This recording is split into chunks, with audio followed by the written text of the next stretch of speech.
Bonjour à toutes et à tous pour cette nouvelle publication du blog et podcast aularge.eu, une publication qui cette fois-ci s'intéresse à la suite du discours de Jésus à ses disciples. La dernière fois nous avions entendu la première partie avec les béatitudes. Cette fois-ci la partie est un peu particulière avec ce refrain, pas tout à fait refrain mais qu'on va entendre souvent, aimez vos ennemis. Alors ce verbe aimer apparaît ici pour la première fois dans l'évangile selon saint Luc. Il y est même répété 6 fois sur les 13 emplois de ce même évangile, c'est-à-dire toute son importance. Prenons le temps maintenant d'écouter le début de cette section du discours.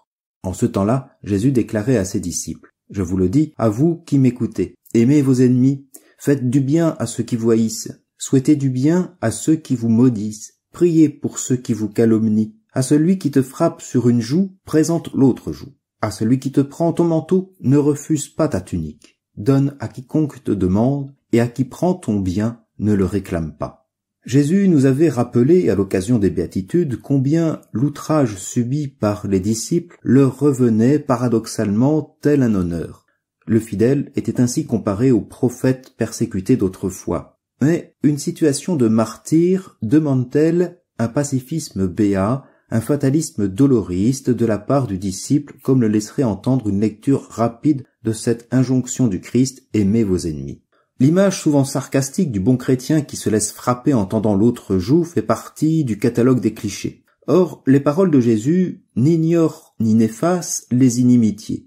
Aimer son ennemi ne signifie pas cautionner ses actes, ses paroles, ses attitudes ou ses opinions. Ce n'est nullement lui donner raison, il demeure un ennemi, c'est-à-dire celui qui se situe dans une opposition frontale, du moins en ce moment ou en un moment donné. Il ne s'agit nullement de laisser la victoire au mal et aux malfaiteurs, bien au contraire.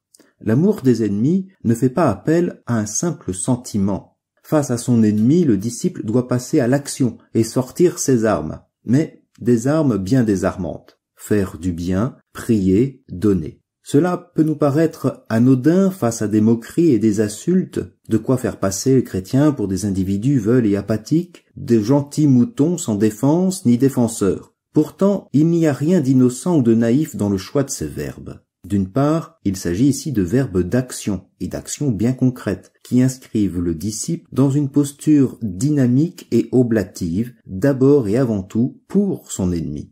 D'autre part, s'il y a des actions, des campagnes à mener, des batailles à livrer, ce ne sera pas sur le même terrain ni avec les mêmes armes. Cette lutte face au mal campe sur le terrain plat du soin. La réponse du disciple ne se situe pas dans une volonté d'éliminer ou de réduire au silence son ennemi, mais de le guérir, de le sauver du mal, quitte à s'humilier soi-même aux yeux des hommes. Tant pis, si notre honneur en prend un coup, si nous y laissons jusqu'à notre tunique, il faut lui procurer du bien, donner, prier. Au crescendo du mal répond le crescendo de l'amour. À une haine intime répond l'action orientée vers le bon. Aux sombres malédictions répond la claire bénédiction par le souhait d'un divin bienfait. Enfin, quand l'ennemi s'exprime publiquement en calomnie, le disciple intercède pour lui plus intimement encore dans une prière qui monte vers le Père. Face à la montée de la violence, le disciple descend au plus profond de l'amour, non pour lui-même, mais pour son ennemi. C'est ainsi que se poursuit le discours de Jésus. Ce que vous voulez que les autres fassent pour vous, faites-le aussi pour eux.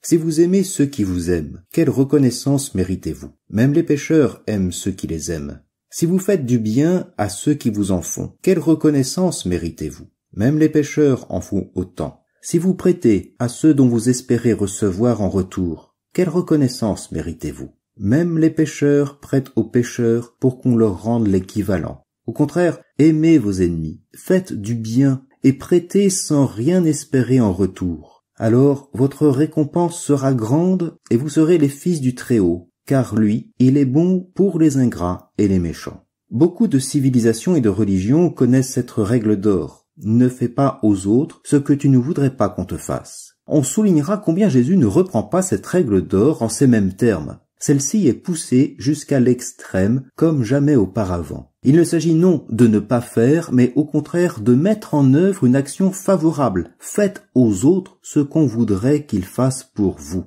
Une fois encore, Jésus nous invite à passer à l'action. Et il ne s'agit pas de répondre à la violence, à la haine par une pieuse rhétorique ou un argumentaire encyclique, mais par des gestes bien concrets. Les ennemis sont maintenant d'ailleurs qualifiés de pécheurs, c'est-à-dire d'opposants non plus uniquement aux seuls disciples, mais à Dieu et à son Christ. En effet, par définition, le pécheur est celui qui s'oppose au dessein de Dieu. Dès lors, le combat de l'ennemi passe dans le champ, le terrain plat de Dieu et de son évangile. C'est à lui que doit revenir l'initiative de la bataille et le choix des armes. Ces armes choisies sont justement le disciple lui-même qui, par son témoignage, aux antipodes de l'attitude du pécheur, donne à voir et à vivre l'inouï du Seigneur qui fait briller aussi son amour sur les ingrats comme sur les pécheurs. Il n'y a plus ici de disciples pauvres et riches, ni même de prophètes bafoués, mais des heureux fils pauvres en vengeance et riches en amour. Il n'y a plus d'ennemis, mais des pécheurs, c'est-à-dire des hommes et des femmes qui, malgré leur état, sont appelés à la conversion.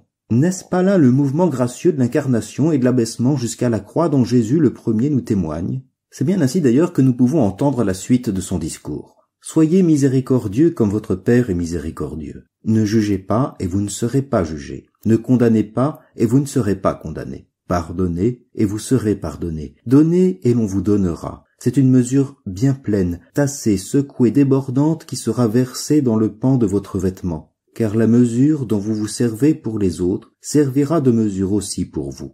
Donner est le verbe qui éclaire sans doute le mieux le verbe aimer et vient lui donner tout son sens. L'amour véritable prend chair lorsqu'il devient don désintéressé et sans mesure, lorsqu'il se rend visible et qu'il manifeste le vrai visage du Père révélé par le Christ. C'est tout le mystère de l'incarnation et de la croix qui sous-tend ainsi le discours de Jésus. C'est bien à la croix que nous retrouverons justement dans les paroles mêmes de Jésus, qui est moqué, sans tunique ni vêtements, la mise en pratique ultime de ce discours, c'est-à-dire une prière adressée à la miséricorde de Dieu. Père, pardonne-leur, ils ne savent pas ce qu'ils font. Un bienfait qui ne condamne pas et ouvre à la vie. Avec moi, aujourd'hui, tu seras dans le paradis. Et enfin, un don sans mesure jusqu'au dernier souffle.